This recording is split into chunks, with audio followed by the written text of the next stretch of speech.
அருப்புக்கோட்டையில் இருந்து 15 கிலோமீட்டர் தொலைவில் கிழக்கில் அமைந்துள்ளது திருச்சுழி.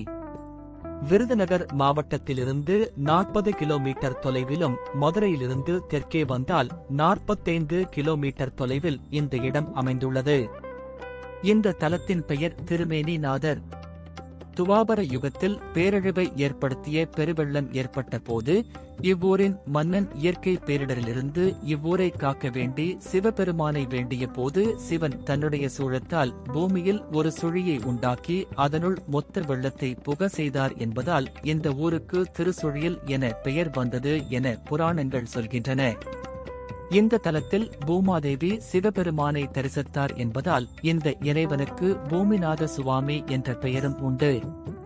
இங்குள்ள நடராஜரின் விக்கிரகம் மிக மிக தத்ரூபமாக வடிக்கப்பட்டது. இந்த நடராஜர் விக்கிரகம் பச்சிலை மூலிகையால் உருவாக்கப்பட்டது என்பது இக்கோவிலின் தனிச்சிறப்பு. தேவார பாடல்களில் இடம்பெற்றுள்ள கோவில்களுள் ஆகஸ்ட் 202 பாடப்பெற்ற தேவார தலம் இது என்பதால் சைவ கோவில்களுள் முக்கியமானதாக கருதப்படுகிறது.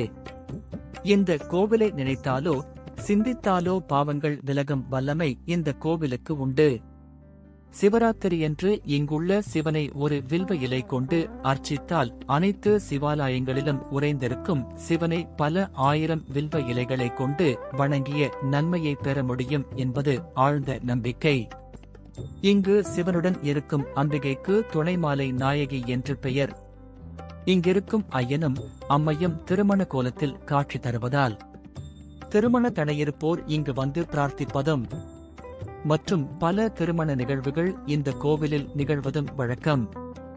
மேலும் இங்கிருக்கும் சிவபெருமான் மீது வருடத்திற்கு 2 முறை சூரிய ஒளிப்படுமாறு கோவிலின் அமைப்பு அமைந்துள்ளது. மேலும் இங்கிருக்கும் அம்பிகையின் பிராகாரத்தில் 2 சாளரம் உண்டு. இதில் பெரும்பாலும் தேனீக்கள் கூடு கட்டியிருப்பதுண்டு. சூரியன் வலப்புறம் சஞ்சாரம் செய்கையில் வலப்புறமும், சூரியன் இடப்புறம் சஞ்சாரம் செய்கையில் இடப்புறமும் இந்த தேனீக்கள் மாறி மாறி கூடு கட்டுவது மற்றொரு ஆச்சரியம். இது ஸ்ரீ ரமண மகரிஷி பிறந்த தலம் என்பது கூடுதல் சிறப்பு.